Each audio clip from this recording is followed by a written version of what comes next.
Pagi itu, tangan Pak Ujang gemetar hebat saat menahan lenganku.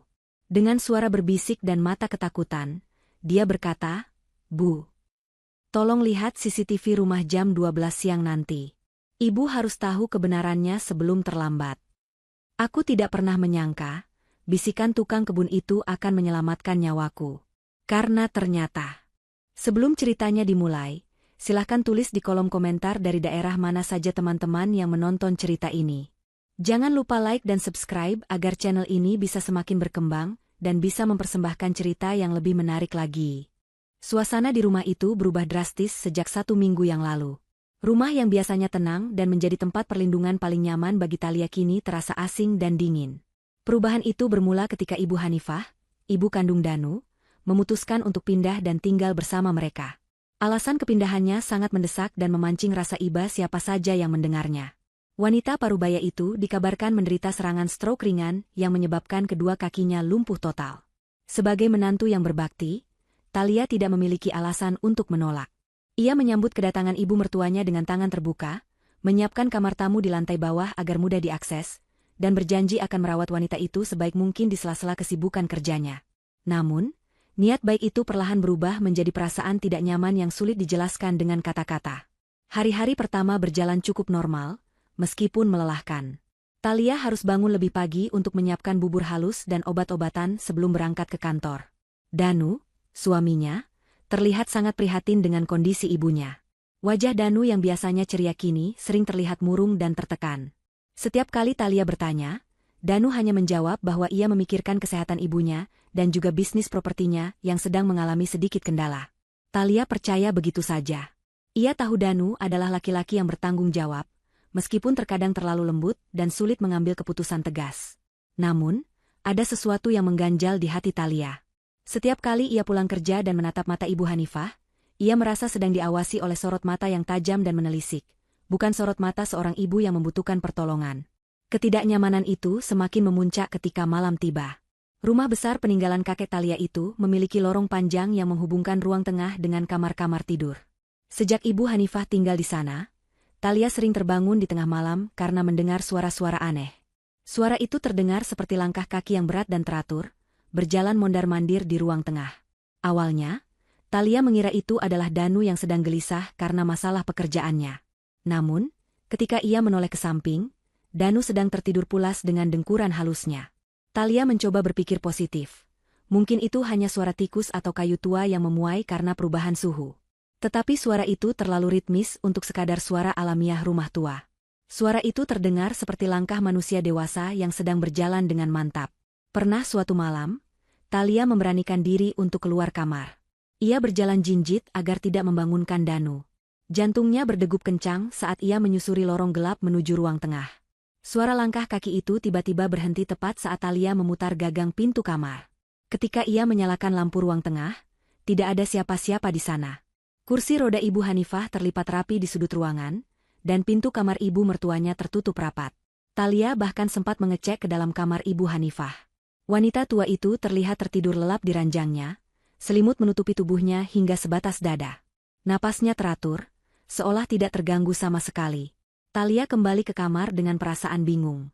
Apakah ia mulai berhalusinasi karena terlalu lelah bekerja dan mengurus rumah tangga sekaligus? Pertanyaan itu terus menghantui pikirannya hingga pagi menjelang.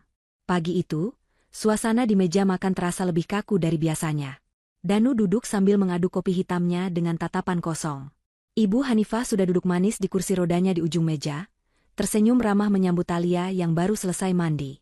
Senyum itu terlihat sempurna, terlalu sempurna hingga terasa seperti topeng yang retak. Thalia membalas senyuman itu dengan sopan, lalu mulai menyendokkan nasi goreng ke piring Danu. Ia mencoba mencairkan suasana dengan membahas rencana liburan akhir tahun yang sempat tertunda, namun tanggapan Danu sangat dingin. Suaminya hanya bergumam pelan dan mengatakan bahwa sekarang bukan waktu yang tepat memikirkan liburan saat kondisi keuangan bisnisnya sedang tidak stabil dan ibunya sedang sakit. Thalia merasa bersalah dan langsung menutup mulutnya. Ia merasa menjadi istri yang tidak pengertian. Setelah sarapan selesai, Thalia bersiap untuk berangkat ke kantor. Ia mencium tangan Ibu Hanifah dan berpamitan pada Danu. Seperti biasa, ia berjalan menuju garasi untuk memanaskan mobil. Di halaman depan, Pak Ujang sedang sibuk menyapu daun-daun kering yang berguguran. Pak Ujang adalah tukang kebun yang sudah bekerja di keluarga Thalia sejak zaman kakeknya masih hidup. Pria tua itu sangat setia, jujur, dan tidak banyak bicara. Namun, pagi ini ada yang berbeda dengan Pak Ujang. Pria itu tampak gelisah. Ia menyapu tempat yang sama berulang kali, matanya liar menatap ke arah pintu utama rumah, seolah memastikan tidak ada orang yang melihatnya. Ketika Thalia mendekati mobilnya, Pak Ujang tiba-tiba melempar sapunya dan berlari kecil menghampiri Thalia. Thalia terkejut melihat wajah Pak Ujang yang pucat pasi. Keringat dingin membasahi pelipis pria tua itu. Tangan Pak Ujang gemetar saat ia memegang lengan Thalia, sebuah tindakan yang tidak sopan dan tidak pernah dilakukannya selama puluhan tahun bekerja di sana. Thalia hendak bertanya apakah Pak Ujang sakit, namun Pak Ujang langsung menempelkan telunjuk di bibirnya, memberi isyarat agar Thalia diam. Matanya melirik tajam ke arah jendela ruang tamu, memastikan tidak ada Danu atau Ibu Hanifah yang mengintip. Napas Pak Ujang tersengal-sengal, seolah ia baru saja melihat hantu atau sesuatu yang sangat mengerikan. Pak Ujang mendekatkan wajahnya ke telinga Thalia dan berbisik dengan suara yang sangat pelan dan penuh ketakutan. Ia berkata bahwa Thalia harus mendengarkannya baik-baik, karena nyawa Thalia mungkin sedang dalam bahaya. Pak Ujang memohon agar Thalia tidak bertanya apa-apa saat itu juga karena terlalu berisiko. Ia hanya memberikan satu instruksi yang sangat spesifik. Pak Ujang meminta Thalia untuk membuka rekaman CCTV yang ada di ruang tengah tepat pada jam 12 siang nanti. Ia menekankan bahwa Thalia harus melihatnya sendiri untuk percaya. Thalia mengerutkan kening, bingung. Ia memang memasang CCTV tersembunyi di balik lukisan besar di ruang tengah beberapa bulan lalu untuk keamanan saat mereka pergi keluar kota, dan hanya Thalia yang memegang akses ke aplikasi tersebut. Danu bahkan lupa bahwa CCTV itu ada. Thalia mencoba bertanya apa yang sebenarnya terjadi, tetapi Pak Ujang menggeleng keras. Ia berkata bahwa ia tidak bisa menjelaskannya dengan kata-kata, karena takut salah bicara, atau ketahuan oleh Ibu Hanifah. Pak Ujang hanya menegaskan kembali agar Thalia melihat rekaman itu tepat jam 12 siang, saat Danu biasanya pulang sebentar untuk makan siang dan memberi obat ibunya. Setelah menyampaikan pesan itu, Pak Ujang segera mundur dan kembali mengambil sapunya, berpura-pura bekerja seolah tidak terjadi apa-apa. Thalia berdiri terpaku di samping mobilnya selama beberapa detik. Jantungnya berdegup kencang. Ia menatap Pak Ujang yang kini menunduk dalam-dalam, lalu menatap jendela rumahnya yang tertutup tirai. Perasaan tidak enak yang ia rasakan selama seminggu ini, meledak menjadi sebuah kecurigaan yang nyata. Dengan tangan gemetar, Thalia masuk ke dalam mobil dan melajukan kendaraannya meninggalkan rumah yang kini terasa seperti menyimpan monster di dalamnya. Perjalanan menuju kantor terasa sangat lama bagi Thalia. Pikirannya melayang kemana-mana, tidak bisa fokus pada jalanan yang macet di depannya. Kata-kata Pak Ujang terus terngiang di telinganya seperti kaset rusak yang diputar berulang-ulang. Wajah ketakutan tukang kebun setia itu tidak bisa hilang dari ingatannya. Thalia mengenal Pak Ujang sejak ia masih kecil. Pria itu tidak pernah berbohong, apalagi membuat drama yang tidak perlu. Jika Pak Ujang sampai berani menyentuh lengannya dan berbisik dengan nada panik seperti itu, pasti ada sesuatu yang sangat gawat sedang terjadi di rumahnya. Thalia mencoba menepis pikiran-pikiran buruk tentang suaminya, tetapi instingnya berkata lain. Rasa curiga yang selama ini hanya berupa benih kecil kini mulai tumbuh menjalar, mencekik rasa percayanya pada Danu dan Ibu Hanifah. Sesampainya di kantor, Thalia berusaha bersikap profesional. Ia menyapa rekan-rekan kerjanya dengan senyum yang dipaksakan dan duduk di meja kerjanya. Namun, matanya terus melirik ke arah jam dinding. Waktu terasa berjalan sangat lambat. Detik demi detik berlalu dengan menyiksa. Ia mencoba mengerjakan laporan bulanan, tetapi angkanya berantakan di kepalanya. Pikirannya terus tertuju pada rumahnya, pada ruang tengah, dan pada apa yang mungkin terjadi di sana saat ia tidak ada. Ia teringat kembali pada suara langkah kaki misterius di malam hari. Mungkinkah itu ada hubungannya dengan pesan Pak Ujang? Mungkinkah ada orang lain yang masuk rumah mereka tanpa sepengetahuannya?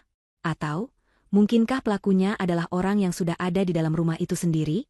Jam dinding akhirnya menunjukkan pukul 11:50. Thalia tidak bisa menahan diri lagi. Ia mengambil ponselnya dan pamit ke toilet dengan alasan sakit perut. Ia butuh tempat yang sunyi dan aman untuk melihat kebenaran yang dijanjikan Pak Ujang. Di dalam bilik toilet yang tertutup, Thalia duduk di atas kloset dengan tangan gemetar. Keringat dingin mulai membasahi telapak tangannya. Ia membuka aplikasi pemantau CCTV yang sudah lama tidak ia akses. Layar ponselnya menampilkan proses pemuatan yang terasa sangat lama, karena sinyal yang kurang stabil di dalam gedung. Jantung Thalia berdetak begitu kencang, hingga ia bisa mendengarnya sendiri di telinganya. Tepat pukul 12 siang, koneksi CCTV terhubung. Layar ponsel Thalia menampilkan gambar ruang tengah rumahnya dengan jelas. Sudut pengambilan gambar dari balik lukisan memberikan pandangan luas ke seluruh ruangan. Awalnya, ruangan itu tampak kosong. Namun, beberapa detik kemudian, pintu kamar tamu terbuka. Thalia menahan napas. Ia melihat Ibu Hanifah keluar dari kamar itu. Tetapi, ada yang salah. Sangat salah. Ibu Hanifah tidak menggunakan kursi rodanya. Wanita tua itu berjalan keluar dengan langkah tegap, santai, dan penuh tenaga. Tidak ada tanda-tanda kelumpuhan atau kelemahan pada kakinya. Ia bahkan sempat melakukan gerakan peregangan tubuh, merentangkan kedua tangannya ke atas dan memutar pinggangnya seperti orang yang baru bangun tidur dan merasa sangat bugar. Thalia membekap mulutnya sendiri agar tidak berteriak. Air mata seketika menggenang di pelupuk matanya. Ia merasa dunianya runtuh melihat pemandangan itu. Ibu mertuanya yang selama ini ia mandikan, ia suapi, dan ia papah ke kamar mandi, ternyata sehat walafiat. Semuanya hanyalah sandiwara. Namun, kejutan itu belum berakhir. Pintu depan rumah terbuka dan Danu masuk ke dalam. Thalia berharap Danu akan terkejut melihat ibunya berdiri tegak, mungkin marah atau bingung. Namun, harapan itu hancur berkeping-keping. Danu justru tersenyum lebar melihat ibunya sedang melakukan senam kecil di tengah ruangan. Pria itu meletakkan tas kerjanya dan langsung menghampiri ibunya, lalu memeluk wanita itu dengan hangat. Mereka tertawa bersama, tawa yang terlihat sangat lepas dan akrab, tawa dari dua orang yang sedang merayakan keberhasilan sebuah rencana licik. Melalui fitur suara di CCTV yang cukup sensitif, Thalia bisa mendengar percakapan mereka meskipun sedikit bergema. Suara Danu terdengar jelas, berbeda jauh dengan nada bicaranya yang lemas dan depresi saat bersama Thalia. Danu bertanya pada ibunya apakah ia sudah meminum vitaminnya. Ibu Hanifah tertawa meremehkan dan berkata bahwa ia bosan harus berpura-pura lemah di depan istri Danu, yang menurutnya bodoh dan mudah ditipu. Ibu Hanifah kemudian duduk di sofa, mengangkat kakinya ke atas meja dengan santai, sebuah posisi yang mustahil dilakukan oleh penderita stroke lumpuh. Ia menatap Danu dengan tajam, dan mulai berbicara tentang topik yang membuat darah Thalia mendidih. Ibu Hanifah bertanya tentang perkembangan hutang bisnis Danu. Ia mendesak anaknya untuk segera menyelesaikan masalah keuangan itu, karena para penagih hutang sudah mulai tidak sabar. Danu menjawab dengan nada frustrasi bahwa ia butuh waktu sedikit lagi. Kemudian, kalimat yang keluar dari mulut Ibu Hanifah selanjutnya membuat Thalia merasa seolah disambar petir di siang bolong. Wanita tua itu berkata bahwa mereka harus mempercepat prosesnya. Ia menyarankan agar dosis, obat, yang dicampurkan ke dalam minuman Thalia setiap malam ditambah agar efeknya lebih cepat bekerja. Ibu Hanifah dengan dingin mengatakan bahwa jika Thalia mati mendadak karena serangan jantung atau keracunan yang tidak terdeteksi, maka seluruh aset dan warisan tanah kakek Thalia akan jatuh ke tangan Danu sebagai ahli waris tunggal. Dengan begitu, hutang bisnis Danu yang menumpuk bisa lunas dan mereka bisa hidup mewah. Thalia mendengarkan semua itu dengan tubuh gemetar hebat. Rasa mual yang luar biasa menyerang perutnya. Ternyata selama ini ia tidur seranjang dengan musuh. Suaminya sendiri, orang yang ia cintai dan ia percayai, bersekongkol dengan ibunya untuk membunuhnya demi harta. Sakitnya Ibu Hanifah hanyalah kedok agar wanita itu bisa tinggal di rumah dan mengawasi proses peracunan itu secara langsung. Danu yang terlihat depresi hanyalah akting untuk memancing rasa iba Thalia agar tidak curiga. Semua kebaikan, perhatian, dan kesabaran yang Thalia berikan dibalas dengan rencana pembunuhan yang keji. Thalia melihat Danu mengangguk setuju pada saran ibunya. Danu berkata bahwa ia akan memastikan Thalia meminum ramuan itu nanti malam sampai habis. Thalia mematikan layar ponselnya. Ia tidak sanggup lagi melihat atau mendengar lebih banyak. Ia bersandar pada dinding toilet yang dingin, mencoba mengatur napasnya yang sesak. Rasa sedih yang mendalam bercampur aduk dengan kemarahan yang membara. Ia ingin menangis, berteriak, dan melabrak mereka saat itu juga. Namun, otak cerdasnya segera mengambil alih kendali emosinya. Jika ia pulang sekarang dan marah-marah, mereka pasti akan menyangkal semuanya. Mereka akan memutarbalikkan fakta dan mungkin nekat menyakitinya secara fisik, karena kedok mereka sudah terbongkar. Thalia sadar ia tidak boleh gegabah. Ia berada di posisi yang berbahaya, tetapi sekarang ia memiliki satu keunggulan. Ia tahu kebenarannya. Thalia menghapus air matanya dengan kasar. Ia menatap pantulan wajahnya di cermin. Wajah itu terlihat pucat, tetapi matanya memancarkan tekad yang kuat. Ia tidak akan membiarkan dirinya menjadi korban. Ia teringat pada kakeknya yang selalu mengajarkan untuk tidak menyerah pada ketidakadilan. Harta warisan itu adalah amanah yang harus ia jaga, bukan untuk diserahkan kepada suami penipu dan mertua jahat. Thalia merapikan pakaiannya dan keluar dari toilet. Langkahnya kini terasa lebih berat, namun lebih pasti. Ia harus pulang ke rumah itu, berpura-pura tidak tahu apa-apa, dan memainkan peran sebagai istri yang bodoh sementara ia menyusun rencana balasan. Permainan baru saja dimulai, dan Thalia bersumpah bahwa ia yang akan menjadi pemenangnya, bukan mereka. Thalia memarkir mobilnya di garasi dengan perasaan yang berkecamuk. Rumah yang dulu terasa hangat kini, tampak seperti kandang serigala yang siap menerkamnya kapan saja. Ia menarik napas panjang berulang kali di dalam mobil, mencoba menenangkan detak jantungnya yang tidak karuan. Ia harus memasang topeng ketenangan yang sempurna. Jika ia menunjukkan sedikit saja rasa takut atau curiga, rencana Danu dan Ibu Hanifah mungkin akan berubah menjadi tindakan kekerasan yang lebih nekat. Thalia mematikan mesin mobil, meraih tas kerjanya, dan melangkah masuk ke dalam rumah dengan senyum yang dipaksakan sekuat tenaga. Saat pintu terbuka, ia melihat pemandangan yang kini membuatnya mual. Danu sedang duduk di sofa sambil memijat kaki ibunya yang katanya lumpuh itu. Sebuah adegan bakti anak kepada orang tua yang sangat menyentuh hati jika saja Thalia tidak melihat rekaman CCTV tadi siang. Danu menoleh dan tersenyum lebar menyambut kedatangan istrinya. Ia bangkit dan mengecup kening Thalia dengan lembut, sebuah kecupan yang kini terasa dingin dan berbisa. Danu bertanya bagaimana hari Thalia di kantor dengan nada suara yang sangat manis.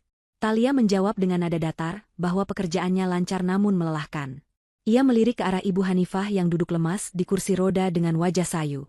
Wanita tua itu tersenyum tipis, berpura-pura lemah tak berdaya. Thalia merasa jijik melihat akting kelas Piala Citra itu. Dalam hati ia berteriak ingin membongkar semuanya. Namun akal sehatnya menahannya. Ia harus bermain cantik. Thalia berpamitan untuk mandi dan berganti pakaian, beralasan badannya lengket karena keringat seharian bekerja. Makan malam berlangsung dengan suasana yang mencekam bagi Thalia. Ia mengunyah nasinya dengan susah payah, seolah menelan batu kerikil. Danu terus bercerita tentang harapannya agar bisnisnya segera membaik, sementara Ibu Hanifah sesekali menimpali dengan nasihat-nasihat bijak tentang kesabaran. Thalia hanya mengangguk-angguk pelan, berusaha tidak menatap mata mereka terlalu lama. Setelah makan malam selesai, mereka pindah ke ruang tengah. Inilah momen yang paling ditakuti Thalia berdasarkan percakapan di CCTV tadi siang. Ibu Hanifah pamit sebentar ke dapur dengan kursi rodanya, beralasan ingin mengambil sesuatu yang spesial untuk menantunya. Thalia duduk kaku di samping Danu, tangannya meremas ujung bajunya dengan erat. Danu merangkul bahunya, berbisik bahwa ibunya sangat menyayangi Thalia dan ingin Thalia sehat agar mereka segera dikaruniai keturunan.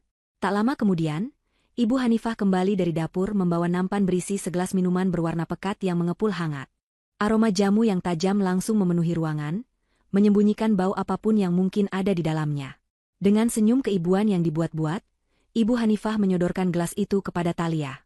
Ia berkata bahwa itu adalah ramuan herbal turun-temurun resep leluhur yang sangat ampuh untuk menyuburkan kandungan dan menjaga stamina wanita pekerja keras seperti Thalia.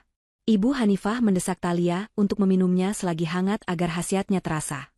Danu juga ikut membujuk, mengatakan bahwa ia sudah meminum bagiannya tadi sore dan badannya terasa lebih segar. Thalia menatap cairan keruh di dalam gelas itu dengan horor. Ia tahu di dalamnya tersembunyi racun yang akan membunuhnya perlahan, seperti yang mereka rencanakan. Thalia menerima gelas itu dengan tangan yang sengaja ia buat sedikit gemetar. Pikirannya berputar cepat mencari cara untuk menolak tanpa menimbulkan kecurigaan.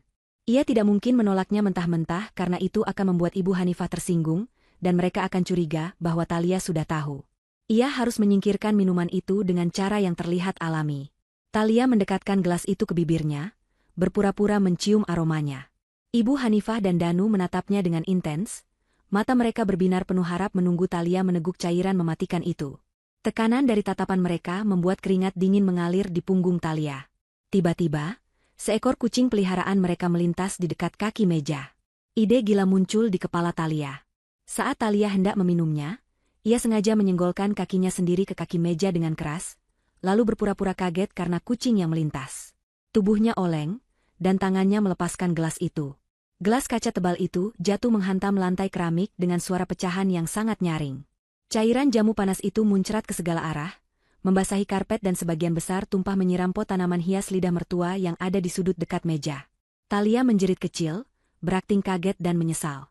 Wajah Ibu Hanifah seketika berubah merah padam. Matanya melotot marah, dan tubuhnya terlihat menegang seolah ingin melompat dari kursi roda untuk memukul Thalia. Namun, Danu dengan cepat memegang bahu ibunya, memberi isyarat agar tetap tenang dan tidak membongkar penyamaran.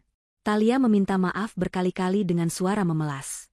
Ia berjongkok memunguti pecahan kaca, mengatakan betapa cerobohnya dia hari ini karena terlalu lelah. Danu menarik napas panjang, berusaha menyembunyikan kekecewaannya karena rencana malam itu gagal. Ia membantu Thalia berdiri dan berkata tidak apa-apa, itu hanya kecelakaan kecil. Ibu Hanifah yang masih terlihat kesal hanya mendengus kasar, bergumam bahwa sayang sekali ramuan mahal itu terbuang sia-sia. Ia beralasan lelah dan ingin segera tidur, lalu memutar kursi rodanya masuk ke kamar dengan gerakan kasar yang tidak wajar untuk orang sakit.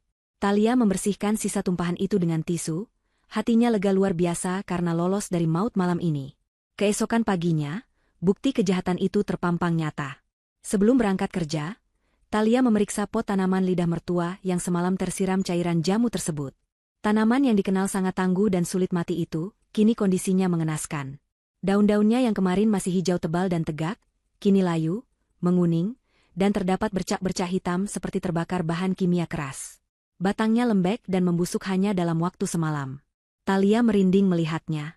Jika tanaman sekuat itu saja bisa mati dalam hitungan jam, bayangkan apa yang akan terjadi pada organ tubuhnya jika ia meminumnya rutin setiap hari. Thalia memotret tanaman mati itu diam-diam sebagai barang bukti, lalu berangkat kerja dengan tekad yang semakin membara untuk membalas perbuatan keji suami dan mertuanya. Kesempatan emas yang ditunggu-tunggu Thalia akhirnya datang 2 hari kemudian. Pagi itu saat sarapan, Danu mengatakan bahwa ia akan mengantar ibunya pergi terapi pijat refleksi di sebuah klinik di luar kota yang katanya sangat bagus untuk penderita stroke. Mereka bilang akan pergi seharian penuh, dan mungkin baru pulang malam hari. Thalia tahu itu bohong. Kemungkinan besar mereka hanya ingin pergi bersenang-senang, atau mengurus sesuatu terkait rencana jahat mereka tanpa gangguan Thalia. Thalia berpura-pura sedih karena tidak bisa ikut mengantar, akibat ada rapat penting di kantor. Ia melepas kepergian mereka di depan pintu dengan lambaian tangan, menunggu sampai mobil Danu benar-benar hilang dari pandangan di ujung jalan kompleks. Begitu mobil mereka pergi, Thalia tidak jadi berangkat ke kantor. Ia menelepon sekretarisnya untuk mengambil cuti mendadak dengan alasan sakit. Ia segera mengunci pintu pagar dan pintu utama rapat-rapat. Rumah itu kini miliknya seorang diri untuk beberapa jam ke depan. Tujuan utamanya adalah ruang kerja Danu. Ruangan itu terletak di lantai 2, di pojok lorong yang jarang dilewati. Danu selalu melarang Thalia masuk ke sana dengan alasan banyak dokumen bisnis rahasia klien yang tidak boleh dilihat orang lain. Dulu Thalia menghormati privasi itu, tapi sekarang ia tahu privasi itu hanyalah tembok untuk menyembunyikan kebusukan. Pintu ruangan itu terkunci, tapi Thalia sudah mempersiapkan kunci cadangan yang ia temukan di laci nakas saat Danu sedang mandi sehari sebelumnya. Dengan tangan sedikit gemetar, Thalia membuka pintu ruang kerja Danu. Bau rokok dan debu langsung menyergap hidungnya. Ruangan itu berantakan, sangat kontras dengan penampilan Danu yang selalu rapi di luar. Kertas-kertas berserakan di meja dan lantai. Thalia mulai menggeledah laci meja kerja suaminya. Di laci pertama, ia menemukan tumpukan surat tagihan. Matanya terbelalak melihat nominal angka yang tertera di sana. Surat-surat itu berasal dari berbagai pihak, mulai dari bank, pinjaman online ilegal, hingga surat peringatan keras dari rentenir perseorangan. Total hutang Danu mencapai miliaran rupiah.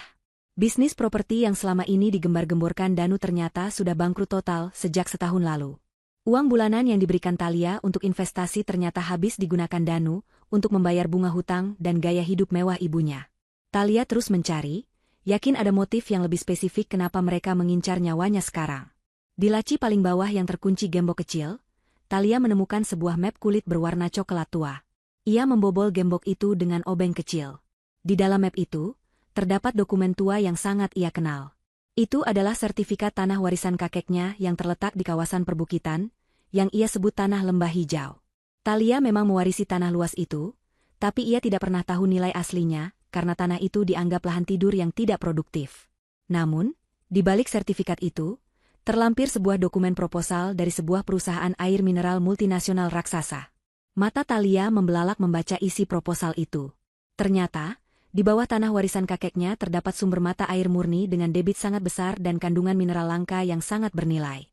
Perusahaan tersebut mengajukan penawaran pembelian tanah dengan harga yang sangat fantastis, angka 0 di belakangnya begitu banyak hingga membuat kepala Thalia pusing. Nilai tanah itu puluhan kali lipat lebih besar dari total hutang Danu. Pantas saja Danu dan Ibu Hanifah begitu bernafsu. Jika mereka berhasil menjual tanah ini, mereka tidak hanya bisa melunasi hutang, tapi juga hidup kaya raya 7 turunan. Di lembar terakhir proposal, terdapat kolom persetujuan yang sudah ditandatangani oleh pihak perusahaan. Kolom tanda tangan pemilik tanah masih kosong, Hanya ada nama Thalia di sana. Thalia menemukan catatan kecil tulisan tangan Danu yang diselipkan di dokumen itu. Catatan itu berbunyi, pihak notaris butuh cap jempol basah dan tanda tangan asli Thalia, atau surat kematian dan surat penetapan ahli waris jika pemilik meninggal dunia. Thalia terduduk lemas di kursi kerja Danu. Semuanya kini masuk akal. Mereka tidak bisa memalsukan tanda tangan Thalia begitu saja, karena proses verifikasi untuk nilai transaksi sebesar ini sangat ketat dan melibatkan biometrik. Cara tercepat dan teraman bagi mereka adalah membuat Thalia meninggal dunia secara wajar karena sakit, sehingga Danu otomatis menjadi pewaris tunggal yang sah secara hukum. Rencana mereka begitu rapi dan jahat. Thalia merasa seperti barang dagangan yang nyawanya dihargai demi pelunasan hutang suaminya. Tidak puas hanya dengan dokumen kertas, Thalia menyalakan laptop Danu yang tergeletak di meja. Ia menebak sandi laptop itu dengan mudah, tanggal lahir Ibu Hanifah. Setelah terbuka, Thalia langsung memeriksa riwayat pencarian di peramban internet. Jantungnya serasa berhenti berdetak saat membaca kata kunci yang diketikkan Danu beberapa hari terakhir. Cara kerja racun arsenik dosis rendah, berapa lama orang mati karena gagal jantung buatan, gejala keracunan yang mirip sakit lambung, dan prosedur klaim asuransi jiwa istri tanpa otopsi. Danu bukan hanya merencanakan penjualan tanah, tapi juga sudah bersiap mengklaim asuransi jiwa Thalia. Thalia segera memotret semua dokumen di meja, layar laptop, dan tumpukan surat hutang itu dengan ponselnya. Ia juga mengirimkan beberapa file penting dari laptop Danu ke email pribadinya yang aman. Tangan Thalia bergerak cepat dan efisien meski hatinya hancur lebur. Ia mengumpulkan semua amunisi yang ia butuhkan untuk menghancurkan mereka. Kini ia tahu bahwa ia sedang berpacu dengan waktu. Mereka tidak akan berhenti sampai Thalia mati atau tanah itu terjual. Setelah memastikan semua bukti tersimpan, Thalia merapikan kembali meja kerja Danu sedemikian rupa agar tidak terlihat baru saja digeledah. Ia keluar dari ruangan itu, mengunci pintu kembali, dan bersandar di dinding lorong. Air matanya menetes satu persatu, bukan karena sedih, tapi karena marah. Ia bersumpah, tidak akan ada satu sen pun dari harta kakeknya yang jatuh ke tangan para penjahat itu. Keesokan harinya, matahari belum tinggi ketika Thalia menyadari ada keheningan yang janggal di halaman rumahnya. Biasanya, jam 6 pagi ia sudah bisa mendengar suara sapu lidi Pak Ujang yang bergesekan dengan aspal, atau bunyi gunting rumput yang beradu memangkas tanaman pagar. Namun pagi ini sunyi senyap. Thalia mencoba berpikir positif. Mungkin Pak Ujang sedang ke toilet atau membersihkan area belakang. Namun, ketika ia berjalan menuju garasi untuk memanaskan mobil, ia tidak melihat sosok tua itu dimanapun. Pintu pos kecil tempat Pak Ujang biasa istirahat tertutup rapat. Perasaan was-was mulai menjalar di dada Thalia, mengingat peringatan Pak Ujang tempo hari dan tatapan takutnya. Saat sarapan, Thalia memberanikan diri bertanya. Dengan nada santai sambil mengoleskan selai di rotinya, ia menanyakan keberadaan Pak Ujang kepada Danu dan Ibu Hanifah. Reaksi mereka sangat cepat. Terlalu cepat seolah jawaban itu sudah disiapkan sebelumnya. Ibu Hanifah, yang sedang disuapi bubur oleh Danu, menjawab tanpa menoleh. Ia mengatakan bahwa subuh tadi Pak Ujang mengetuk pintu belakang dan meminta izin pulang kampung mendadak. Katanya, ada kerabat jauhnya yang meninggal dunia di desa, dan ia mungkin tidak akan kembali bekerja dalam waktu dekat.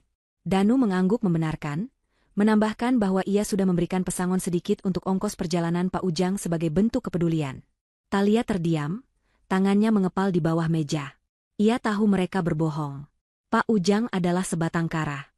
Istri dan anaknya sudah meninggal puluhan tahun lalu dalam kecelakaan, dan Pak Ujang pernah bercerita bahwa ia tidak memiliki sanak saudara lagi di kampung. Rumah Thalia adalah satu-satunya rumah baginya, dan keluarga Thalia adalah satu-satunya keluarga yang ia miliki. Tidak mungkin Pak Ujang pergi begitu saja tanpa pamit langsung kepada Thalia, apalagi dengan alasan kerabat meninggal. Thalia sadar, hilangnya Pak Ujang pasti berkaitan dengan fakta bahwa pria tua itu mengetahui rencana busuk mereka. Nyawa Pak Ujang kini menjadi taruhannya. Thalia menyelesaikan sarapannya dengan cepat, berpura-pura percaya pada cerita bohong itu, lalu segera pamit berangkat kerja. Di dalam mobil, jauh dari pandangan rumah, Thalia segera mengeluarkan ponselnya. Dulu, ia pernah memberikan ponsel bekas miliknya kepada Pak Ujang agar mudah dihubungi jika ada keperluan mendesak di rumah. Saat memberikannya, Thalia secara iseng mengaktifkan fitur pelacak lokasi dan menautkannya ke akun Google miliknya, berjaga-jaga jika ponsel itu hilang karena Pak Ujang sering lupa menaruh barang. Thalia membuka aplikasi pelacak itu dengan jantung berdebar. Ia berdoa dalam hati agar ponsel itu masih aktif dan Pak Ujang membawanya. Sebuah titik merah berkedip muncul di layar peta. Lokasinya bukan di terminal bus atau stasiun kereta seperti orang yang hendak pulang kampung, melainkan di sebuah daerah pinggiran kota yang sepi, sekitar 10 kilometer dari rumah. Talia memperbesar peta tersebut. Titik itu berhenti di sebuah area pergudangan tua bekas pabrik tekstil yang sudah lama bangkrut. Talia ingat, kompleks pergudangan itu adalah milik salah satu kerabat jauh keluarga Danu yang juga terlilit masalah keuangan. Tanpa pikir panjang, Talia memutar kemudi. Ia tidak menuju kantor, melainkan memacu mobilnya ke arah titik merah tersebut. Ketakutan akan keselamatan Pak Ujang mengalahkan rasa takutnya sendiri. Ia tahu Danu dan ibunya mungkin menyekap Pak Ujang di sana untuk membungkamnya selamanya.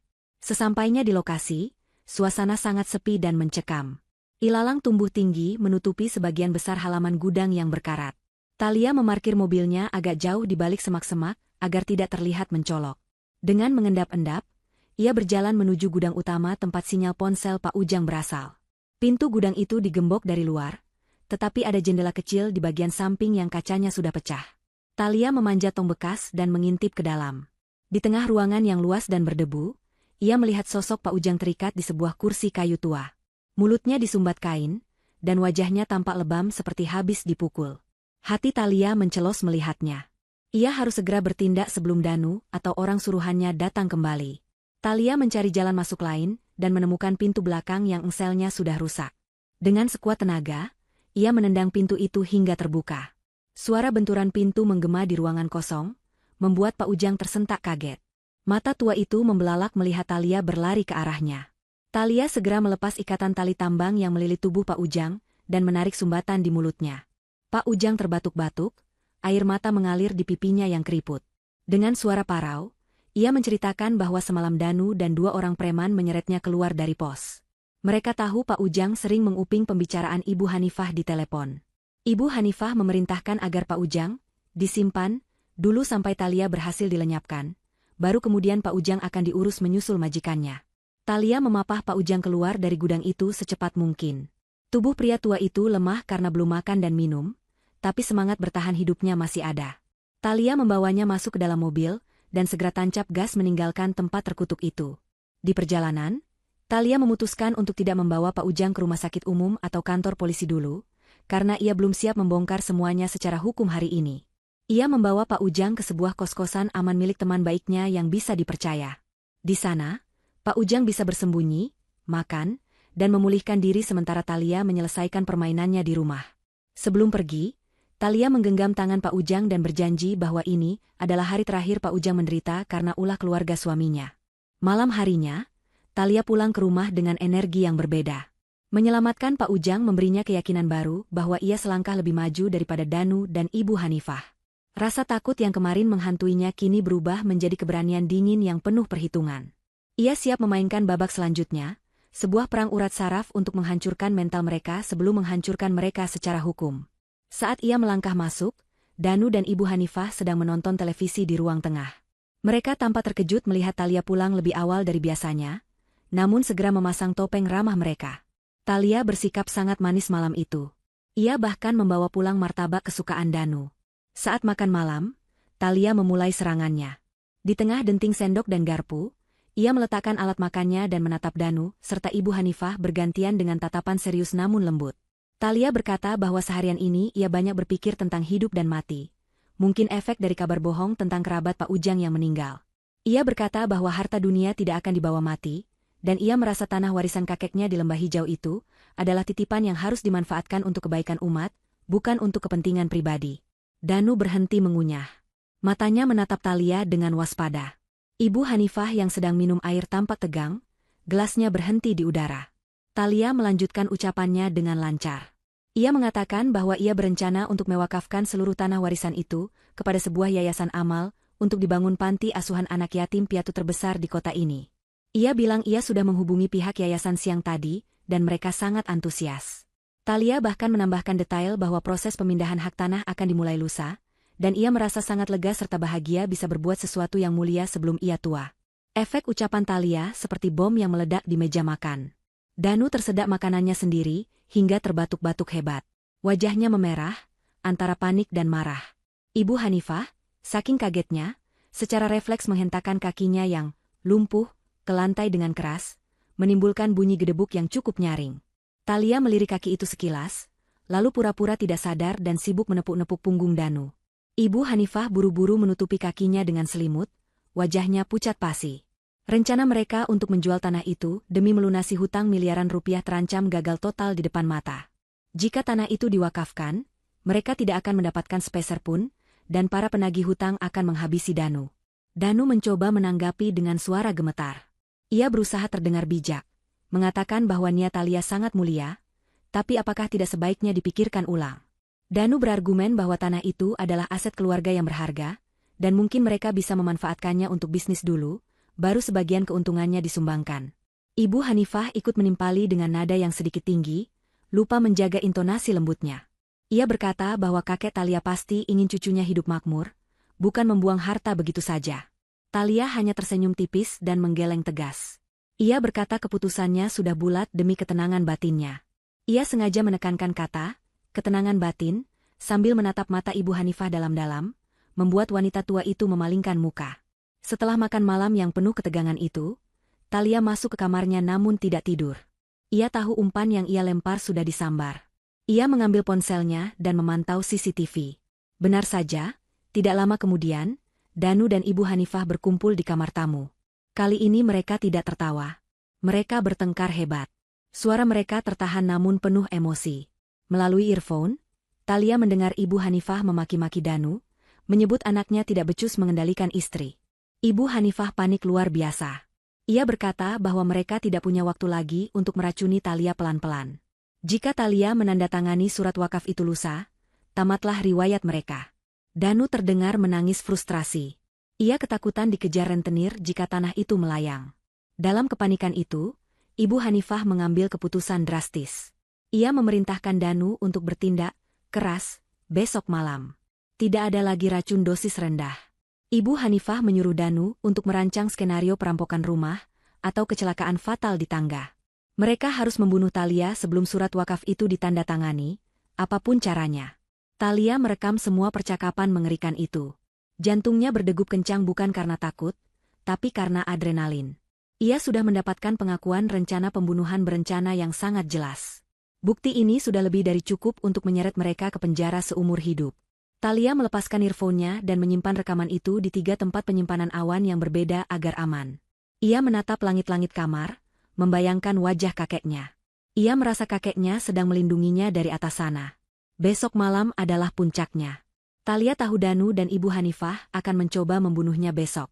Namun, mereka tidak tahu bahwa Thalia yang akan menggelar panggung kematian untuk mereka, sebuah panggung di mana topeng mereka akan dibuka di hadapan hukum. Thalia memejamkan mata, mengumpulkan tenaga untuk pertunjukan terakhir yang akan ia mainkan dengan sempurna. Pagi itu, matahari bersinar cerah menembus jendela kaca ruang makan, namun ketegangan di antara penghuni rumah terasa begitu pekat hingga menyesakkan dada. Danu terlihat sangat kacau dengan lingkaran hitam di bawah matanya, menandakan ia tidak tidur semalaman karena memikirkan perintah ibunya untuk menghabisi istrinya sendiri.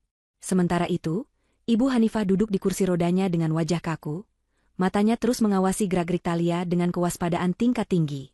Mereka berdua seperti harimau yang siap menerkam mangsanya, menunggu momen yang tepat untuk melaksanakan rencana keji mereka sebelum Thalia sempat mewakafkan tanah warisan itu.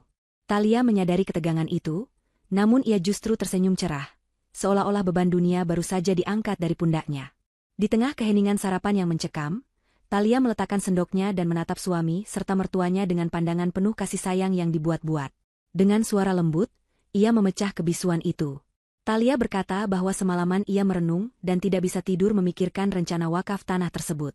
Ia mengaku merasa bersalah jika harus memberikan harta keluarga kepada orang lain sementara suaminya sendiri sedang kesulitan dalam bisnis. Thalia mengatakan bahwa baginya, keluarga adalah segalanya dan membantu suami adalah kewajiban utama seorang istri. Oleh karena itu, ia memutuskan untuk membatalkan rencana wakaf ke yayasan panti asuhan. Sebagai gantinya, ia akan memindahkan hak kepemilikan tanah lembah hijau itu kepada Danu sepenuhnya agar bisa dijual untuk modal usaha dan melunasi hutang-hutang bisnis yang melilit Danu. Mendengar ucapan itu, reaksi Danu dan Ibu Hanifah sungguh luar biasa. Wajah Danu yang tadinya suram seketika berubah cerah. Matanya terbelalak seolah tidak percaya dengan keberuntungan yang jatuh dari langit. Ia bahkan menjatuhkan roti yang sedang dipegangnya, karena tangannya gemetar saking gembiranya.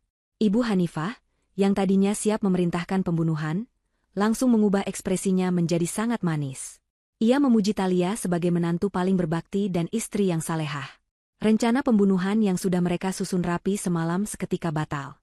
Mengapa harus mengambil risiko membunuh dan berurusan dengan polisi jika Thalia dengan sukarela menyerahkan harta itu? Keserakahan mereka membuat kewaspadaan mereka lenyap seketika. Mereka merasa menang telak tanpa perlu mengotori tangan dengan darah. Thalia memanfaatkan euforia mereka dengan cepat.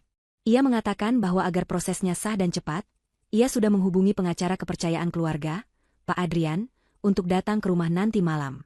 Thalia ingin proses penandatanganan pemindahan aset dilakukan malam ini, juga dalam sebuah acara makan malam keluarga yang spesial. Danu dan Ibu Hanifah menyetujui usul itu dengan semangat yang menggebu-gebu.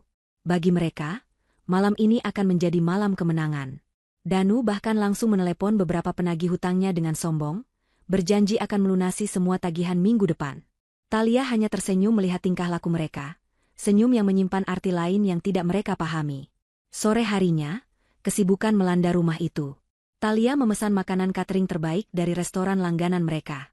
Meja makan ditata sedemikian rupa dengan lilin-lilin cantik dan bunga segar, menciptakan suasana romantis dan hangat. Danu mengenakan kemeja terbaiknya dan menyisir rambutnya dengan rapi, tampak seperti pengusaha sukses yang siap menerima suntikan dana besar. Ibu Hanifah meminta dipakaikan baju terbagusnya dan perhiasan emas yang masih tersisa, ingin terlihat berwibawa saat menandatangani dokumen nanti. Mereka benar-benar tidak sadar bahwa mereka sedang berdandan untuk menghadiri kejatuhan mereka sendiri. Thalia memandang persiapan itu dengan tatapan dingin. Ia memastikan semua alat perekam dan proyektor yang ia siapkan tersembunyi dengan rapi di balik dekorasi ruang makan. Tepat pukul 7 malam, bel rumah berbunyi. Thalia membukakan pintu dan menyambut Pak Adrian, pengacara keluarga yang sudah ia kenal sejak lama. Pak Adrian datang dengan setelan jas formal, membawa tas kerja berisi dokumen-dokumen penting. Namun, Pak Adrian tidak datang sendirian. Ia membawa 2 orang asisten pria berbadan tegap yang diperkenalkan sebagai saksi independen dari kantor notaris. Danu dan Ibu Hanifah menyambut mereka dengan ramah, tidak curiga sedikitpun bahwa 2 saksi itu sebenarnya adalah polisi berpakaian preman yang menyamar atas permintaan Thalia. Mereka semua duduk di meja makan, menikmati hidangan pembuka dengan percakapan yang ringan dan penuh tawa palsu. Setelah makan malam usai, suasana berubah menjadi lebih serius. Pak Adrian mengeluarkan tumpukan dokumen dari tasnya dan meletakkannya di atas meja. Dokumen itu adalah surat pernyataan pelepasan hak atas tanah lembah hijau dari Thalia kepada Danu. Mata Danu dan Ibu Hanifah berbinar tamak menatap kertas-kertas itu. Tangan Danu gatal ingin segera memegang pena. Ibu Hanifah tersenyum lebar, membayangkan tumpukan uang yang akan segera menjadi miliknya. Pak Adrian menjelaskan pasal-pasal dalam dokumen itu dengan tenang, sementara Thalia mendengarkan dengan seksama. Saat tiba waktunya tanda tangan, Danu sudah memegang pena dengan mantap, siap menggoreskan tintanya. Namun, sebelum ujung pena menyentuh kertas, Thalia mengangkat tangannya. Ia meminta waktu sebentar. Dengan suara yang tenang namun tegas, Thalia berkata bahwa sebelum ia menyerahkan harta warisan kakeknya, ia ingin mempersembahkan sesuatu yang spesial sebagai kenang-kenangan perjalanan rumah tangga mereka. Ia berkata telah membuat sebuah video pendek tentang kenangan manis mereka selama ini. Danu dan Ibu Hanifah saling pandang. Sedikit bingung namun tetap tersenyum. Mengira itu hanya video sentimental istri yang bucin. Mereka mengangguk setuju, tidak ingin merusak suasana hati Thalia sebelum tanda tangan. Thalia berdiri, mengambil remote kecil dari saku bajunya, dan menekan tombol. Lampu ruang makan meredup, dan sebuah layar proyektor turun perlahan dari langit-langit di ujung ruangan. Jebakan telah tertutup sempurna, dan tikus-tikus itu sudah ada di dalamnya. Ruang makan menjadi remang-remang, hanya diterangi oleh cahaya dari lilin di atas meja dan pantulan sinar dari layar proyektor yang mulai menyala. Danu dan Ibu Hanifah duduk dengan santai, menantikan tayangan slide foto pernikahan atau momen liburan mereka. Namun, gambar yang muncul di layar bukanlah foto romantis. Layar itu menampilkan rekaman hitam putih dengan kualitas gambar yang tajam. Itu adalah rekaman dari kamera CCTV ruang tengah. Danu mengerutkan kening, bingung. Gambar itu menunjukkan ruang tengah rumah mereka pada jam 12 siang beberapa hari yang lalu. Di layar, pintu kamar tamu terbuka, dan sosok Ibu Hanifah keluar. Suasana di meja makan seketika berubah menjadi beku. Danu dan Ibu Hanifah terbelalak kaget melihat tayangan di mana Ibu Hanifah, yang selama ini mengaku lumpuh total, berjalan dengan lancar dan gagah di ruang tengah. Tidak ada kursi roda, tidak ada langkah tertatih. Ia bahkan terlihat melakukan peregangan tubuh dengan leluasa. Di layar, Danu kemudian masuk dan memeluk ibunya sambil tertawa. Suara dari rekaman itu mulai terdengar melalui speaker yang dipasang Thalia. Percakapan tentang rencana meracuni Thalia, tentang dosis obat yang harus ditambah, dan tentang keinginan menguasai warisan demi membayar hutang judi terdengar sangat jelas dan menggema di seluruh ruangan. Wajah Danu pucat pasi, darah seolah terkuras habis dari wajahnya. Mulutnya ternganga, tangannya gemetar hebat hingga pena yang dipegangnya jatuh menggelinding di atas meja. Ibu Hanifah tampak seperti orang yang terkena serangan jantung sungguhan. Matanya melotot menatap layar, napasnya tersengal-sengal. Namun, teror itu belum berakhir. Slide berganti ke rekaman malam sebelumnya, saat mereka bertengkar hebat di kamar. Suara Ibu Hanifah yang memerintahkan Danu untuk membunuh Thalia dengan cara kekerasan, entah itu perampokan atau kecelakaan di tangga, terdengar sangat mengerikan. Kata-kata, bunuh dia sebelum tanda tangan wakaf, terngiang-ngiang, menusuk telinga siapapun yang mendengarnya. Pak Adrian, sang pengacara, menatap Danu dan ibunya dengan tatapan jijik dan marah. Dua orang, asisten, notaris yang berbadan tegap itu kini sudah berdiri dari kursi mereka, sikap tubuh mereka berubah siaga penuh. Thalia berdiri tegak di ujung meja, menatap suami dan mertuanya dengan pandangan dingin yang menusuk tulang. Tidak ada lagi senyum manis atau wajah istri penurut. Yang ada hanyalah wajah seorang wanita yang telah dikhianati dan kini menuntut keadilan. Thalia berkata dengan suara lantang bahwa tidak ada tanda tangan malam ini, dan tidak akan pernah ada penyerahan harta warisan kepada pembunuh berdarah dingin seperti mereka. Kepanikan melanda Ibu Hanifah. Insting bertahan hidupnya membuatnya lupa pada sandiwaranya sendiri. Karena merasa terpojok dan ketakutan melihat bukti yang begitu telak, Ibu Hanifah secara refleks berdiri dari kursi rodanya. Ia melompat berdiri, hendak berlari menuju pintu belakang. Pemandangan itu membuat Pak Adrian menggelengkan kepala tak percaya. Wanita yang selama ini dikasihani karena lumpuh ternyata bisa berlari lebih cepat dari orang sehat. Ibu Hanifah berteriak histeris, mengatakan bahwa semua rekaman itu bohong dan rekayasa. Namun, tindakannya yang berdiri tegak justru menjadi bukti paling nyata di hadapan semua saksi mata di ruangan itu. Danu yang melihat ibunya panik ikut kehilangan akal. Ia mencoba meraih dokumen di meja, seolah ingin merobeknya, atau mungkin menyerang Thalia. Namun, belum sempat ia bergerak lebih jauh, salah satu asisten, notaris itu dengan sigap meringkus tangan Danu dan memelintirnya ke belakang punggung. Pria berbadan tegap itu mengeluarkan borgol dari balik jasnya dan langsung mengunci pergelangan tangan Danu. Asisten satunya lagi mengejar Ibu Hanifah yang baru berlari beberapa langkah dan langsung menahannya dengan mudah. Teriakan dan makian Ibu Hanifah memenuhi ruangan, kontras dengan musik klasik yang masih mengalun pelan dari speaker. Pak Adrian kemudian berbicara dengan nada resmi. Ia memperkenalkan kedua asistennya sebagai anggota kepolisian dari unit reserse kriminal yang sudah berkoordinasi dengan Thalia sejak kemarin. Ia menjelaskan bahwa semua bukti rekaman video dan audio ini sudah lebih dari cukup untuk menjerat mereka dengan pasal berlapis, mulai dari penipuan, pemalsuan kondisi kesehatan, hingga percobaan pembunuhan berencana yang ancaman hukumannya sangat berat. Danu lemas ketika kakinya tidak kuat menopang tubuhnya hingga ia terduduk di lantai.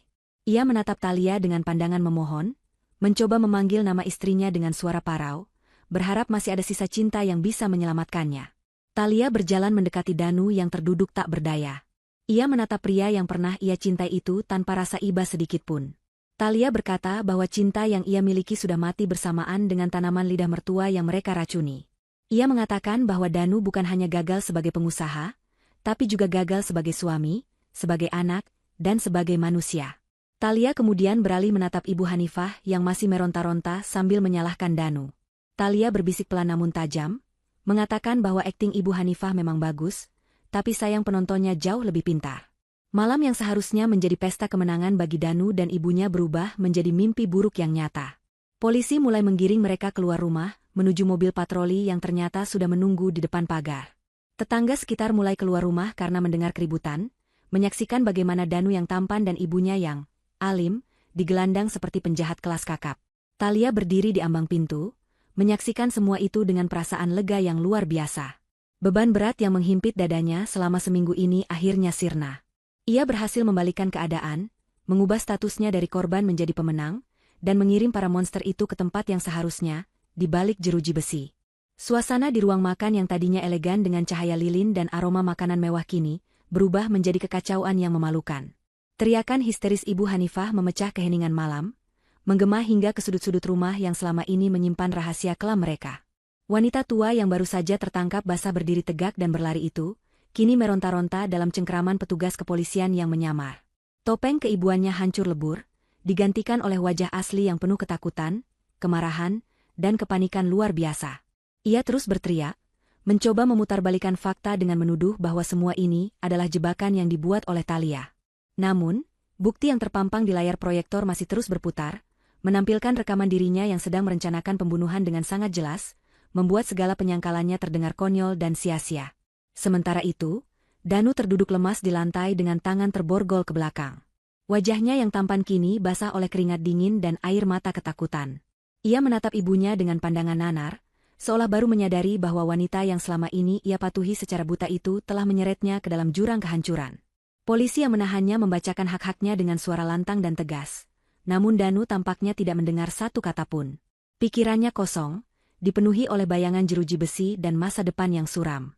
Ketika tatapan Danu bertemu dengan tatapan Thalia, ia mencoba membuka mulutnya untuk memohon ampun, tetapi kata-kata itu tersangkut di tenggorokan saat melihat sorot mata istrinya. Mata Thalia yang biasanya hangat dan penuh cinta kini sedingin es. Menatapnya bukan sebagai suami, melainkan sebagai objek yang menjijikan. Di tengah kekacauan itu, terjadilah drama saling menyalahkan yang sangat menyedihkan. Ibu Hanifah yang merasa posisinya semakin terpojok tiba-tiba menudingkan telunjuknya ke arah Danu. Dengan suara melengking, ia berteriak kepada polisi bahwa ia tidak bersalah. Ia mengklaim bahwa dirinya hanyalah seorang ibu tua yang dipaksa oleh anaknya yang gila judi untuk ikut dalam sandiwara ini. Ibu Hanifah bersumpah di atas nama Tuhan bahwa ide meracuni Thalia dan memalsukan kelumpuhan itu adalah ide murni dari Danu. Ia berkata bahwa Danu mengancam akan menelantarkannya di panti jompo jika ia tidak mau bekerja sama. Pengakuan palsu dan pengkhianatan seorang ibu terhadap anaknya sendiri itu membuat seisi ruangan terhenyak. Thalia menggelengkan kepala, takjub melihat betapa rendahnya moral wanita tua itu demi menyelamatkan dirinya sendiri. Mendengar tuduhan ibunya, Danu yang tadinya diam dan pasrah mendadak meledak kemarahannya. Ia meronta dari pegangan polisi dan berteriak membalas ibunya. Danu membongkar semua aib yang selama ini mereka tutupi rapat-rapat. Dengan suara serak penuh emosi, Danu mengungkapkan bahwa hutang bisnisnya menumpuk bukan hanya karena kegagalannya mengelola usaha, melainkan karena gaya hidup Ibu Hanifah yang di luar nalar. Danu berteriak bahwa uang modal usaha yang ia pinjam dari bank dan investor habis digunakan oleh ibunya untuk membeli tas-tas bermerek, perhiasan berlian, dan biaya perawatan kecantikan di klinik mahal agar tetap terlihat awet muda di depan teman-teman sosialitanya. Danu mengaku bahwa ia terpaksa berjudi online karena didesak oleh tagihan kartu kredit ibunya yang selangit, dan ketika ia kalah judi, ibunya lah yang menyusun rencana untuk membunuh Thalia demi menguasai warisan tanah lembah hijau. Pertengkaran antara ibu dan anak itu menjadi tontonan yang sangat memalukan sekaligus memuaskan bagi Thalia. Segala kebusukan yang selama ini tersembunyi di balik senyum manis dan kata-kata bijak kini terurai dengan gamblang. Mereka saling mencabik, saling membuka borok, dan saling menjatuhkan tanpa tersisa sedikitpun rasa kasih sayang keluarga. Polisi membiarkan mereka berdebat sebentar untuk mencatat semua pengakuan spontan itu sebagai bukti tambahan, sebelum akhirnya memerintahkan mereka untuk diam dan menggiring mereka keluar. Pak Adrian, sang pengacara, mengumpulkan semua dokumen bukti dan rekaman CCTV dengan rapi. Ia menepuk bahu Thalia pelan, memberikan dukungan moral tanpa kata-kata, mengisyaratkan bahwa bagian terberat sudah selesai. Ketika polisi membawa Danu dan Ibu Hanifah keluar dari pintu utama, pemandangan di halaman rumah tak kalah ramainya. Lampu rotator mobil polisi yang berwarna biru merah menyala terang, membelah kegelapan malam di kompleks perumahan yang tenang itu. Para tetangga yang penasaran karena mendengar keributan sudah berkumpul di depan pagar. Mereka berbisik-bisik, menunjuk-nunjuk, dan merekam kejadian itu dengan ponsel mereka. Rasa malu yang luar biasa menghantam Danu dan Ibu Hanifah. Ibu Hanifah yang selama ini selalu menjaga citra sebagai wanita terhormat dan religius di mata tetangga, kini harus berjalan dengan tangan terborgol, digiring seperti kriminal kelas teri. Ia berusaha menundukkan wajahnya, menutupi mukanya dari sorot kamera tetangga, namun semua orang sudah melihat wajah aslinya. Bisikan cemoohan dan tatapan jijik dari para tetangga terasa lebih menyakitkan daripada tamparan fisik. Namun, kejutan bagi Danu dan Ibu Hanifah belum berakhir di situ. Tepat sebelum mereka dimasukkan ke dalam mobil patroli, sebuah mobil sedan hitam berhenti di belakang mobil polisi. Pintu mobil itu terbuka, dan keluarlah sosok yang mereka pikir sudah tidak akan pernah mereka lihat lagi. Pak Ujang turun dari mobil itu dengan didampingi oleh seorang petugas. Meskipun wajahnya masih terlihat lebam dan jalannya sedikit pincang akibat penyekapan, Pak Ujang menatap majikan durhakanya dengan tatapan tegar. Melihat Pak Ujang masih hidup, mata Danu terbelalak lebar seolah melihat hantu. Ia gemetar hebat, menyadari bahwa satu-satunya harapan untuk lolos dari jerat hukum sudah musnah. Saksi kunci yang mereka kira sudah diamankan, ternyata selamat dan kini berdiri sebagai penuntut utama. Ibu Hanifah yang melihat Pak Ujang langsung lemas. Kakinya yang tadi kuat berlari kini benar-benar terasa lumpuh karena syok. Ia tahu kesaksian Pak Ujang akan menjadi paku terakhir di peti mati kebebasannya. Pak Ujang berjalan mendekati Thalia, mengabaikan Danu dan ibunya. Ia menunduk hormat kepada Thalia, matanya berkaca-kaca karena lega melihat Thalia selamat dan sehat. Thalia menyambut tangan Pak Ujang dan menggenggamnya erat, memberikan sinyal bahwa keadilan telah ditegakkan. Polisi kemudian mendorong Danu dan Ibu Hanifah masuk ke dalam mobil patroli dengan kasar. Pintu mobil ditutup dengan bantingan keras, memisahkan mereka dari kehidupan mewah yang selama ini mereka nikmati dari hasil memeras keringat dan darah orang lain. Thalia berdiri di teras rumahnya, menatap iring-iringan mobil polisi yang perlahan meninggalkan pekarangan. Suara sirine yang menjauh terdengar seperti nyanyian kemenangan di telinganya. Ia tidak menangis. Air matanya sudah kering sejak ia melihat rekaman CCTV pertama kali. Yang tersisa kini hanyalah perasaan kosong yang perlahan mulai terisi oleh rasa lega yang membuncah. Rumah besar itu kembali sunyi. Namun kali ini bukan kesunyian yang mencekam, melainkan kesunyian yang damai. Udara malam terasa lebih segar saat Thalia menghirup napas panjang. Ia sadar bahwa malam ini adalah akhir dari sebuah mimpi buruk, sekaligus awal dari perjalanan hidupnya yang baru tanpa parasit yang menggerogoti kebahagiaannya. Ia berbalik badan, masuk ke dalam rumah, dan menutup pintu utama rapat-rapat, meninggalkan masa lalu kelamnya di luar sana bersama debu jalanan. Malam itu, Thalia tidak langsung tidur. Ia ditemani oleh Pak Adrian dan beberapa petugas kepolisian yang masih melakukan olah tempat kejadian perkara untuk mengamankan barang bukti lainnya, seperti sisa racun di dapur dan dokumen-dokumen palsu di laptop Danu. Thalia memberikan keterangan dengan tenang dan runtut, tidak melewatkan satu detail pun. Ia menyerahkan tanaman lidah mertua yang mati keracunan sebagai bukti fisik yang tak terbantahkan. Setiap kata yang ia ucapkan dalam berita acara pemeriksaan adalah paku yang akan memastikan Danu dan Ibu Hanifah tidak akan bisa menghirup udara bebas dalam waktu yang sangat lama. Setelah semua petugas pulang, Thalia duduk sendirian di sofa ruang tengah, tempat di mana sandiwara itu bermula. Ia menatap dinding kosong bekas lukisan yang menyembunyikan CCTV. Ia tersenyum tipis, berterima kasih pada naluri dan keberaniannya sendiri. Malam itu, untuk pertama kalinya dalam seminggu, Thalia tidur dengan sangat nyenyak tanpa rasa takut akan suara langkah kaki misterius atau minuman beracun. 6 bulan telah berlalu sejak malam penangkapan yang menggemparkan itu. Waktu berjalan begitu cepat bagi Thalia yang sibuk menata ulang kepingan hidupnya. Proses hukum terhadap Danu dan Ibu Hanifah berjalan lancar namun penuh drama. Di persidangan, fakta-fakta yang terungkap membuat publik geram. Kasus ini menjadi sorotan media lokal karena melibatkan unsur keserakahan keluarga yang begitu kental. Danu dan ibunya berusaha menyewa pengacara mahal dengan sisa uang yang mereka sembunyikan, namun bukti video dan kesaksian Pak Ujang terlalu kuat untuk dipatahkan. Hakim yang memimpin sidang tidak memberikan ampun sedikitpun. Ketukan palu hakim menjadi suara paling merdu yang pernah didengar Thalia. Danu divonis 12 tahun penjara karena percobaan pembunuhan berencana dan penipuan, sementara Ibu Hanifah mendapat hukuman 15 tahun karena terbukti sebagai otak utama dan memiliki rekam jejak kejahatan serupa di masa lalu yang baru terungkap berkat penyelidikan polisi. Kabar dari balik jeruji besi yang sampai ke telinga Thalia sungguh mengenaskan, sebuah karma yang setimpal dengan perbuatan mereka. Danu, yang terbiasa hidup enak dan manja, menjadi bulan-bulanan narapidana lain. Sifatnya yang pengecut dan cengeng, membuatnya tidak bisa bertahan di kerasnya lingkungan penjara. Ia sering sakit-sakitan dan mengalami depresi berat, terus-menerus memanggil nama Thalia dalam tidurnya, berharap istrinya akan datang menyelamatkan. Namun, harapan itu sia-sia. Thalia sudah menutup buku masa lalunya rapat-rapat. Sementara itu, nasib Ibu Hanifah jauh lebih buruk.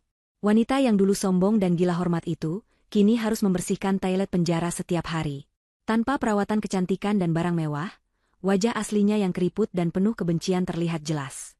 Teman-teman sosialitanya sudah lama meninggalkannya, bahkan menjadi orang pertama yang mencibirnya di media sosial. Stroke yang dulu ia jadikan sandiwara kini mulai menyerang tubuhnya secara nyata akibat stres berkepanjangan, membuatnya benar-benar membutuhkan kursi roda di dalam penjara yang dingin dan lembab. Di sisi lain, kehidupan Thalia berubah 180 derajat ke arah yang lebih baik.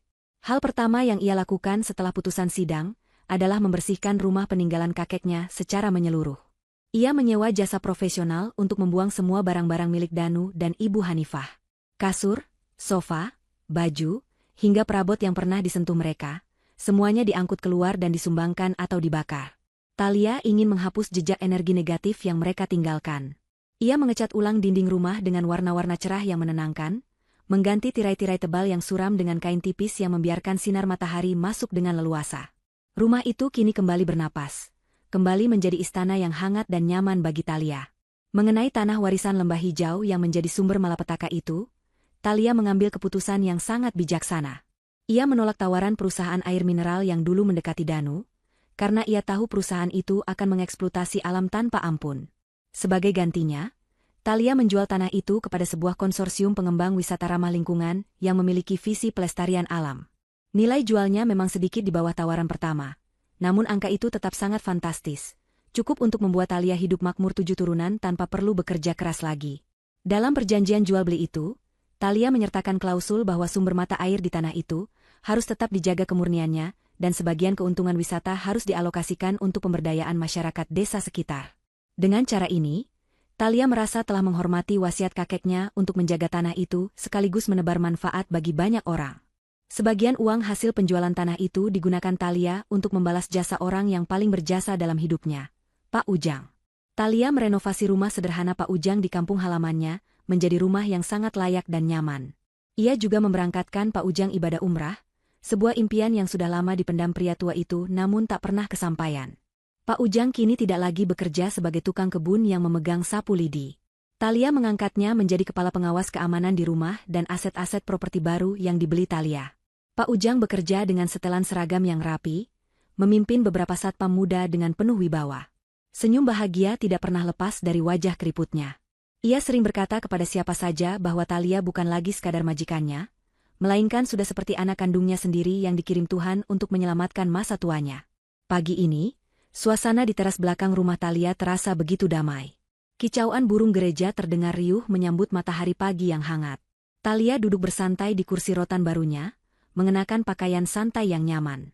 Di tangannya, secangkir teh chamomile asli mengepulkan asap tipis yang harum. Ia menyesap teh itu perlahan, menikmati rasa hangat yang mengalir ke tenggorokannya, rasa yang murni tanpa racun, rasa kebebasan yang sesungguhnya. Di pangkuannya, sebuah tablet menampilkan berita ekonomi terkini tentang perkembangan proyek wisata di Lembah Hijau yang berjalan sukses. Thalia tersenyum puas. Ia tidak hanya berhasil menyelamatkan nyawanya, tetapi juga berhasil mengubah kutukan menjadi berkah. Thalia meletakkan tabletnya di meja dan memejamkan mata sejenak, merasakan hembusan angin sepau-sepau yang membelai wajahnya. Ia teringat kembali pada masa-masa kelam 6 bulan lalu, saat ia hidup dalam ketakutan di rumahnya sendiri. Kini, semua rasa takut itu telah sirna. Tidak ada lagi suara langkah kaki misterius di lorong malam, tidak ada lagi tatapan mata licik yang mengawasinya, dan tidak ada lagi sandiwara menyakitkan yang harus ia mainkan.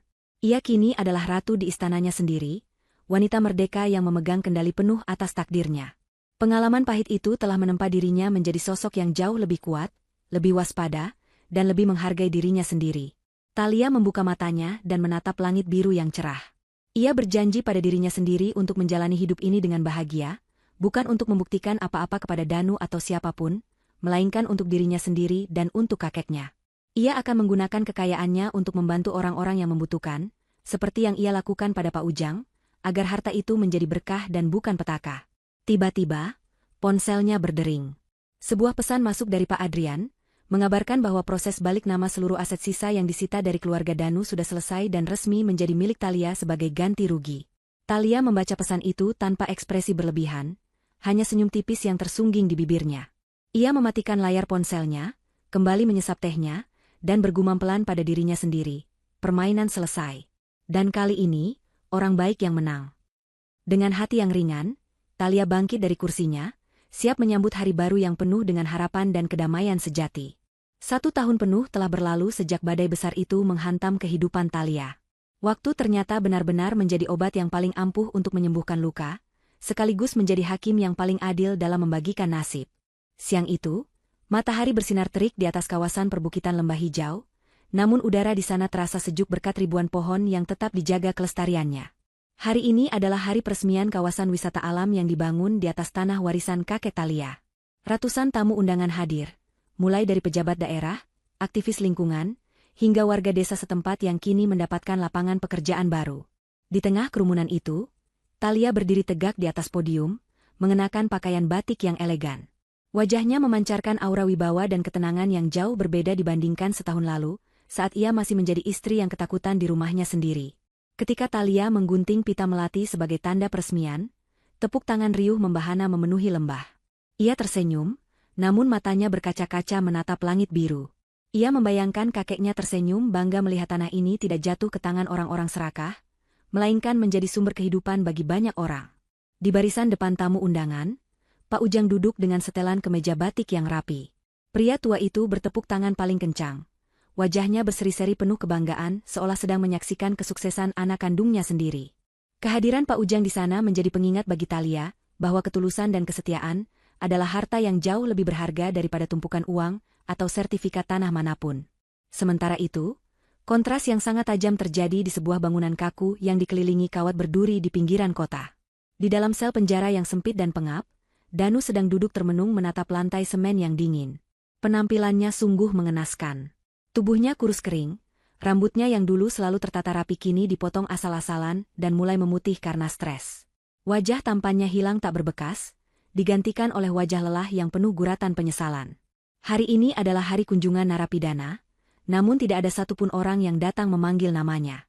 Teman-teman judinya sudah lama melupakannya, dan kerabat keluarganya terlalu malu untuk sekadar menengoknya. Danu hanya bisa mendengar tawa narapidana lain yang dikunjungi keluarga mereka, sebuah suara yang menyayat hatinya dan mengingatkannya pada kehangatan rumah tangga yang dulu ia hancurkan sendiri demi ambisi ibunya. Nasib Ibu Hanifah bahkan jauh lebih tragis. Karma seolah bekerja dengan presisi yang menakutkan. Wanita yang dulu berpura-pura lumpuh demi menipu menantunya itu kini benar-benar terbaring tak berdaya di klinik penjara. Serangan stroke kedua menghantamnya beberapa bulan lalu, membuatnya lumpuh total secara permanen. Mulutnya miring dan ia kesulitan berbicara, hanya bisa mengerang pelan saat merasakan sakit. Tidak ada kasur empuk, tidak ada perawat pribadi, dan tidak ada menantu baik hati yang menyuapinya bubur hangat. Yang ada hanyalah perawat penjara yang datang sesekali dengan wajah datar untuk mengganti infusnya. Dalam kesendiriannya yang menyiksa, air mata sering mengalir dari sudut mata Ibu Hanifah, sebuah penyesalan yang terlambat dan tidak berguna. Ia kini terperangkap dalam tubuhnya sendiri, terpenjara oleh kebohongannya yang menjadi kenyataan.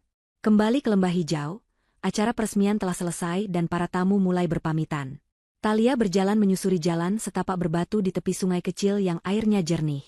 Ia menghirup udara segar dalam-dalam, merasakan beban masa lalu benar-benar telah terangkat dari pundaknya. Ia tidak lagi membenci Danu atau Ibu Hanifah. Rasa benci itu telah luntur, digantikan oleh rasa kasihan yang dingin.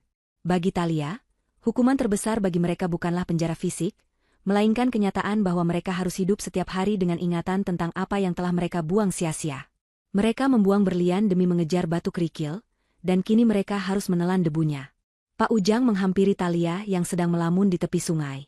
Dengan senyum khasnya, Pak Ujang menyerahkan segelas air mineral dingin, air yang berasal dari mata air murni tanah itu. Thalia menerima gelas itu dan mengucapkan terima kasih. Mereka berdua berdiri berdampingan, memandang matahari yang mulai condong ke barat, membiaskan cahaya keemasan di permukaan air. Tidak banyak kata yang terucap, karena hati mereka sudah saling memahami. Mereka adalah dua orang yang selamat dari badai, dan kini sedang menikmati pelangi yang muncul sesudahnya. Thalia menyesap air itu, merasakan kesegaran yang mengalir ke seluruh tubuhnya. Ia sadar bahwa hidupnya baru saja dimulai. Ia bukan lagi Thalia si korban, atau Thalia si istri yang tertindas. Ia adalah Thalia sang pemilik takdirnya sendiri. Di kejauhan, burung-burung terbang kembali ke sarangnya, menutup hari dengan damai.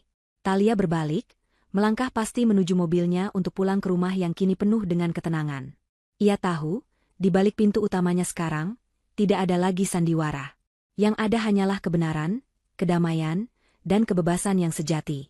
Kisah kelam itu telah tertutup rapat, terkunci selamanya di masa lalu, sementara Thalia terus berjalan maju menyongsong masa depan yang cerah. Masa depan yang cerah. Masa depan yang cerah. Masa depan yang cerah. Masa depan yang cerah.